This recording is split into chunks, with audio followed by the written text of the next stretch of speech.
नमस्कार दोस्तों, मैं राव जितेंद्र हरियाणा से।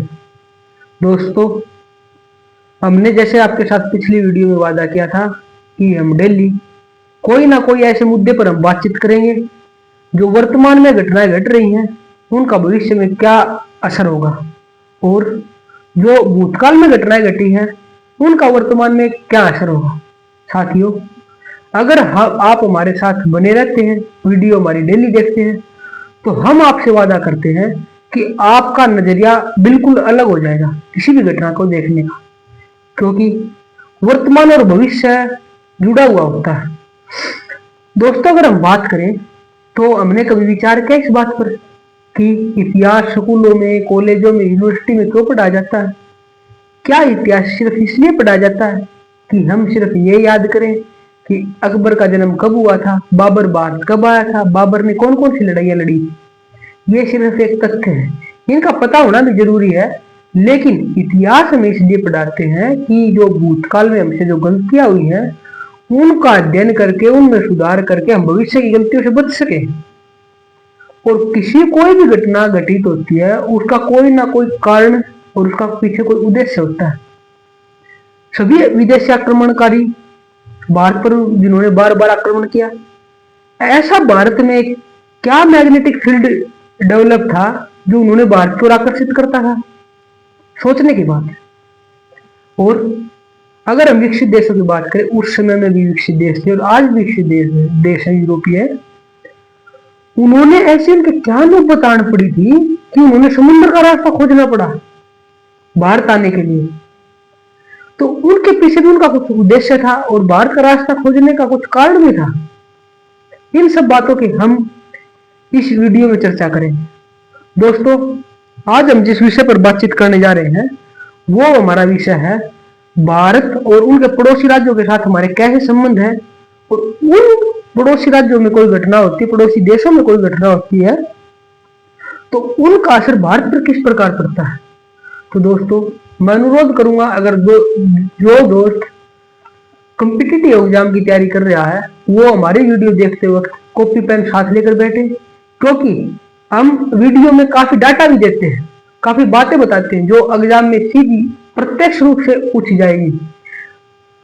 दोस्तों, वीडियो को अब शुरू करते हैं। हमारी जलीय और सतही सीमा की अगर बात करें हम, तो हमारी टोटल सीमा कुल अगर जल और सतल की दोनों को मिला दें तो 22,623.3 किलोमीटर की है। जिसमें सतल की बात करें तो सतल की सीमा 15,106.7 किलोमीटर की, और जलीय सीमा हमारी 7,516.6 किलोमीटर की है। साथियों, सतलीय सीमा, अब हम जो टॉपिक हम डिस्कस करने जा रहे हैं कि पड़ोसी देशों में अगर कोई घटनाएं घटती है तो उससे हमारा कौन कौन सा राज्य प्रभावित ज्यादा होगा। साथियों, कहीं भी घटनाएं प्रभावित होगी तो उसका सीमावर्ती इलाका जो सबसे ज्यादा इफेक्टिव होगा। तो हम अब देखते हैं कि हमारे कितने देशों के साथ सतही सीमा लगती है, और उन देशों के साथ कोई घटनाएं घटती है तो सबसे ज्यादा प्रभावित, अगर हमें शरणार्थियों की समस्या पर जिक्र करें या कोई और भी घटनाएं घटित होंगी तो सबसे पहले किन राज्यों में प्रभाव पड़ेगा। तो दोस्तों, हम जानते हैं साथियों कि सबसे ज्यादा हमारी सीमा बांग्लादेश के साथ लगती है, 4,096.7 किलोमीटर की। दोस्तों, अगर बांग्लादेश में जैसे तख्ता पलट हुआ तो सबसे ज्यादा खतरा हमें 5 राज्यों में है, जहां सबसे ज्यादा शरणार्थी भागकर आएंगे और वहां समस्या को क्रिएट करेंगे।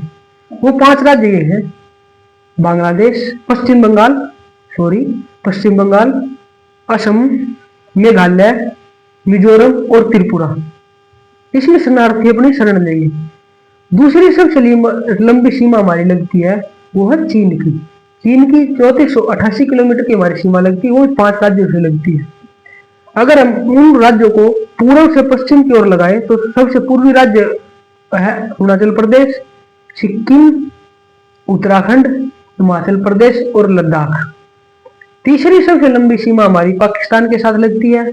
अगर पाकिस्तान में घुसपैठ होती है या ड्रग्स तस्करी होती है, हथियारों की तस्करी होती है, तो सबसे ज्यादा इन राज्यों में तस्करी होगी: लद्दाख में, जम्मू कश्मीर में, पंजाब में, राजस्थान में या गुजरात में। और दोस्तों, इसके बाद हमारे चौथे नंबर पर जो सीमा लगती है सबसे लंबी, वो नेपाल के साथ लगती है।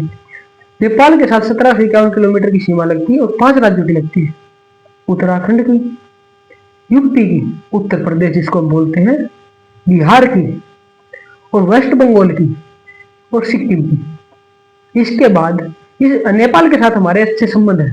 नेपाली लोग आप देखते होंगे भारत में आकर काम करते हैं और वापस भी चले जाते हैं। हम भी नेपाल में जा सकते हैं, तो इससे हमारा इतना कोई ज्यादा खतरे वाली बात नहीं है। लेकिन पड़ोसी कब बदल जाए किसी को नहीं पता। इसके बाद जो हमारी सीमा लगती है म्यांमार के साथ लगती है 1643 किलोमीटर की। 4 राज्य सीमाएं बनाते हैं, अरुणाचल प्रदेश, नागालैंड, मणिपुर और मिजोरम। इसके बाद साथियों भूटान के साथ हमारी सीमा लगती है 699 किलोमीटर की, जो 4 राज्य इसके साथ भी सीमा बनाते हैं, वेस्ट बंगाल, असम, अरुणाचल प्रदेश और सिक्किम। दोस्तों भूटान के साथ हमारे बहुत ही अच्छे रिश्ते हैं। इसकी रक्षा की जिम्मेवारी भारत के ऊपर है। इसकी रक्षा भारत कर रहा है। जो डोकलाम विवाद आप देखते हो, उसकी रक्षा की जिम्मेवारी भारत की थी। इन सभी बातों का हम आगे गहनता से अध्ययन करेंगे जब हम प्रत्येक देश के साथ संबंधों का जिक्र करेंगे। साथियों सबसे जो छोटी सी हमारी सीमा लगती है वो अफगानिस्तान के साथ लगती है 106 किलोमीटर की। जो लद्दाख का एरिया है वो अफगानिस्तान के साथ सीमा बनाता है, परंतु अभी प्रत्यक्ष रूप से हमारा उसके ऊपर कोई कब्जा नहीं है।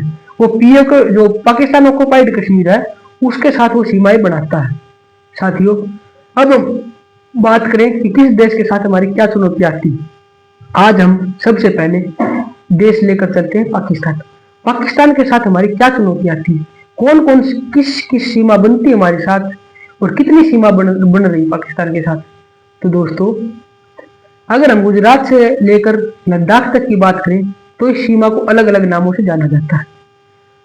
गुजरात से लगे हम तो पिलर नंबर 1175 यानी 1175 गुजरात से लेकर और सांबा सेक्टर जम्मू कश्मीर तक, यहां तक की सीमा को रेड क्लिफ लाइन कहा जाता है जो 2208 किलोमीटर की है। इसके बाद सांबा से लेकर NJ 9842 पॉइंट NJ 9842 यहां तक की सीमा को LOC कहा जाता है जो 776 किलोमीटर की है। पहले इसको सीज फायर लाइन कहते थे, परंतु 1972 के शिमला समझौते के अंतर्गत इसका नाम बदलकर LOC रख दिया गया। दोस्तों NJ 9842 से लेकर इंदिरा कोल जो भारत का उत्तरतम बिंदु है 37 डिग्री 6 मिनट, वहां तक की 110 किलोमीटर की सीमा रेखा है जिसको हम AGPL बोलते हैं, actual ground position line.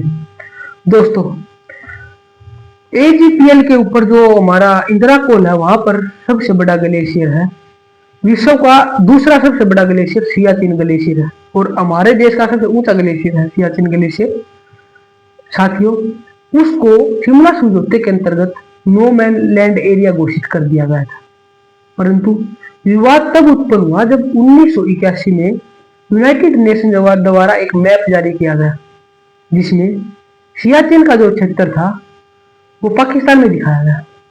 Pakistan ने इसके ऊपर अपना दावा जारी कर दिया और यहां तक कि पाकिस्तान के बारे में तो मैं क्या ही बोलूं दोस्तों, उसने तो इतनी गिरी हरकतें की हुई है जिसका हम धीरे धीरे कश्मीर विवाद में बात करेंगे, पंजाब में बात करेंगे, गुजरात में बात करेंगे और आतंकवाद को से साथ उसने किस तरह बढ़ावा दिया, उन सब टॉपिकों पर हम बात करेंगे। दोस्तों इसको नो मैन लैंड एरिया घोषित कर दिया गया था जिस पर हमारा शिमला समझौते के अंतर्गत बात हुई कि ना पाकिस्तान के लोग वहां रहेंगे ना भारत के लोग रहेंगे। भारत ने भी एग्री किया, पाकिस्तान ने भी एग्री किया, लेकिन 1981 के बाद पाकिस्तान ने यहां अपनी आर्मी को तैनात करना शुरू कर दिया।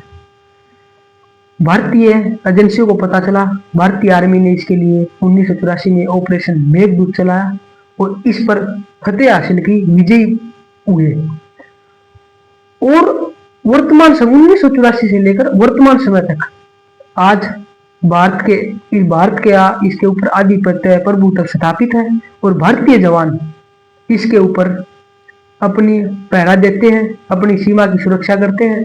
साथियों इसके बाद पाकिस्तान के साथ हमारे और अन्य विवाद भी हैं जिनकी हम विस्तार पूर्वक चर्चा करेंगे। जैसे LOC विवाद क्या है, LOC सीज फायर से LOC कैसे हुई, क्या प्रावधान है, LOC कब बनी। सर क्रीक, एक आपने नाम सुना होगा सर क्रीक विवाद क्या है। जिसको 24 डिग्री अक्षांश रेखा भी बोलते हैं, वो विवाद क्या है, और सियाचिन विवाद पूरा कंप्लीट क्या है, शिमला समझौता क्या है, कैसे पाकिस्तान ने आतंकवाद को बढ़ावा दिया, कैसे अमन और शांति से रहने वाले भारत में उन्होंने आतंक और उत्पाद मचाया, और कैसे भारत ने इसकी सूझबूझ से पाकिस्तान के गलत इरादों को नाकाम किया। दोस्तों, इन सभी बातों को हम विस्तार पूर्वक जानकारी आपको अगली वीडियो में देंगे। धन्यवाद। जय भारत, जय हिंद।